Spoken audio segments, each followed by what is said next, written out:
Om Swastiastu. Perkenalkan, nama saya Komang Putri Simanalita, NPM 396. Di sini saya akan membahas materi yang berjudul Analisa Risiko. Yang pertama ada pengertian risiko. Risiko adalah hal yang tidak akan pernah dapat dihindari pada suatu kegiatan atau aktivitas yang dilakukan manusia, termasuk aktivitas proyek pembangunan dan proyek konstruksi.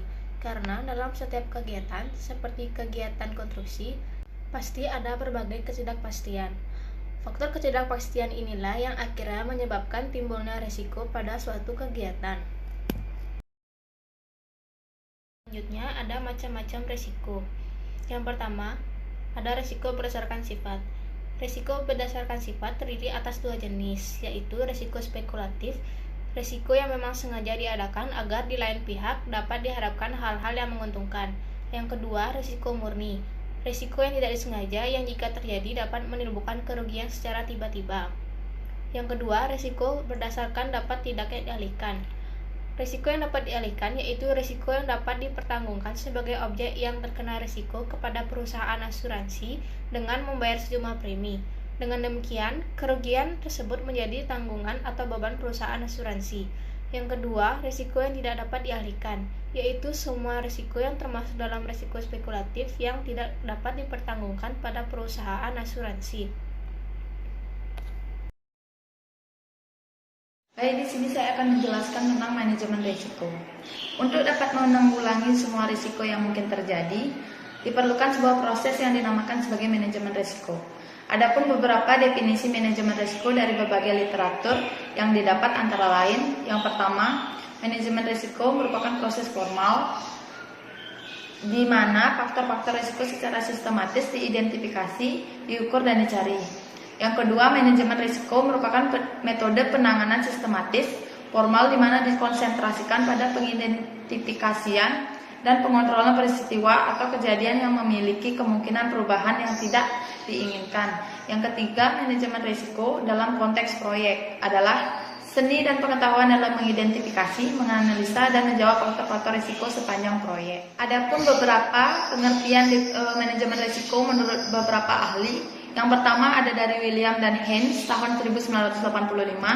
Menurut William dan Haynes, manajemen risiko merupakan pengenalan, pengukuran, dan perlakuan terhadap kerugian dari kemungkinan kecelakaan yang muncul.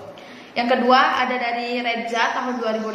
Menurut Reza, manajemen risiko merupakan sebuah proses untuk mengidentifikasi terjadinya kerugian yang dialami oleh suatu organisasi dan memilih teknik yang paling tepat untuk menangani terjadinya kejadian tersebut. Yang ketiga ada dari Al-Bahar dan Crandall tahun 1990. Menurut Al-Bahar dan Crandall, manajemen risiko adalah sebuah proses formal untuk mengidentifikasi, menganalisa, dan merespon sebuah risiko secara sistematis sepanjang jalannya proyek untuk mendapatkan tingkatan tertinggi atau yang bisa diterima dalam mengeliminasi risiko atau kontrol risiko. Yang terakhir ada dari William Smith dan Young tahun 1965. Menurut William Smith dan Young, manajemen risiko merupakan suatu aplikasi dari manajemen umum yang mencoba untuk mengidentifikasi, mengukur, dan menangani sebab akibat dari ketidakpastian pada sebuah organisasi. Baik, di sini saya akan menjelaskan tentang manajemen risiko. Untuk dapat menanggulangi semua risiko yang mungkin terjadi, diperlukan sebuah proses yang dinamakan sebagai manajemen risiko. Adapun beberapa definisi manajemen risiko dari berbagai literatur yang didapat antara lain, yang pertama, manajemen risiko merupakan proses formal di mana faktor-faktor risiko secara sistematis diidentifikasi, diukur, dan dicari. Yang kedua, manajemen risiko merupakan metode penanganan sistematis formal di mana dikonsentrasikan pada pengidentifikasian dan pengontrolan peristiwa atau kejadian yang memiliki kemungkinan perubahan yang tidak diinginkan. Yang ketiga, manajemen risiko dalam konteks proyek adalah seni dan pengetahuan dalam mengidentifikasi, menganalisa, dan menjawab faktor-faktor risiko sepanjang proyek. Adapun beberapa pengertian manajemen risiko menurut beberapa ahli.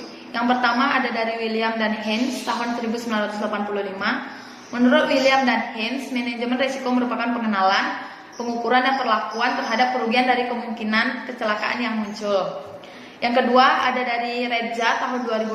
Menurut Reza, manajemen risiko merupakan sebuah proses untuk mengidentifikasi terjadinya kerugian yang dialami oleh suatu organisasi dan memilih teknik yang paling tepat untuk menangani terjadinya kejadian tersebut.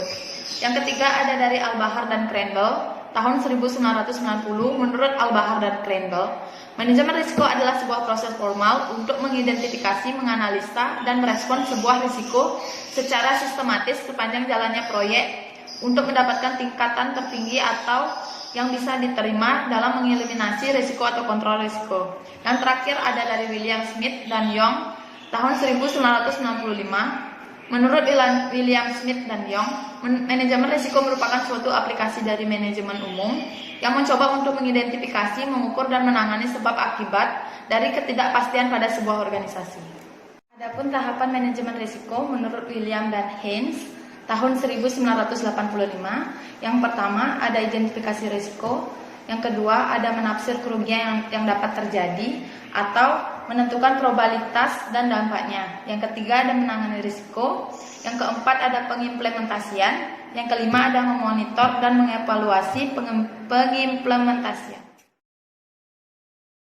Adapun tahapan manajemen risiko menurut William dan Haynes tahun 1985, yang pertama ada identifikasi risiko, yang kedua ada menafsir kerugian yang dapat terjadi atau menentukan probabilitas dan dampaknya, yang ketiga ada menangani risiko, yang keempat ada pengimplementasian, yang kelima ada memonitor dan mengevaluasi pengimplementasian. Saya akan melanjutkan presentasi dari Vina, yaitu identifikasi dan analisa risiko. Identifikasi risiko merupakan suatu proses yang secara sistematis dan terus-menerus dilakukan untuk mengidentifikasi kemungkinan timbulnya risiko atau kerugian terhadap kekayaan, hutang, dan personil perusahaan. Proses identifikasi risiko ini mungkin adalah proses yang terpenting karena dari proses inilah semua risiko yang ada atau yang mungkin terjadi pada suatu proyek harus diidentifikasi. Dalam pelaksanaannya, identifikasi risiko dapat dilakukan dengan beberapa teknik antara lain yaitu brainstorming, questionnaire, industry benchmarking, skenario analysis, risk assessment workshop, incident investigation, auditing, inspection, checklist, dan yang terakhir hazard and operability studies. Baik, saya akan melanjutkan tentang kategori risiko. Kategori risiko sumber referensinya yang 1995 oleh Kelsner. Yang pertama risiko eksternal, risiko internal, risiko teknis, risiko legal. Yang fix 1997, yang pertama risiko yang berhubungan dengan konstruksi, risiko fisik, risiko kontraktual dan legal, risiko pelaksanaan, risiko ekonomi, risiko politik dan umum. Yang Sen 2001, yang pertama risiko finansial, risiko legal, risiko manajemen, risiko pasar, risiko politik dan kebijakan. Yang Losemore 2006, yang pertama risiko teknologi, risiko manusia, risiko lingkungan, risiko komersial dan legal. Yang Al-Bahar dan Crandall 1990, yang pertama risiko finansial dan ekonomi, risiko desain, risiko politik dan lingkungan. Untuk kepentingan tugas akhir ini, kategori-kategori risiko yang dikemukakan oleh Al-Bahar dan Crandall 1990 dimodifikasi sedemikian rupa sehingga sesuai dengan kondisi yang diinginkan terjadi pada proyek-proyek pemerintah. Adapun kategori risiko tersebut dimodifikasi sehingga menjadi sebagai berikut.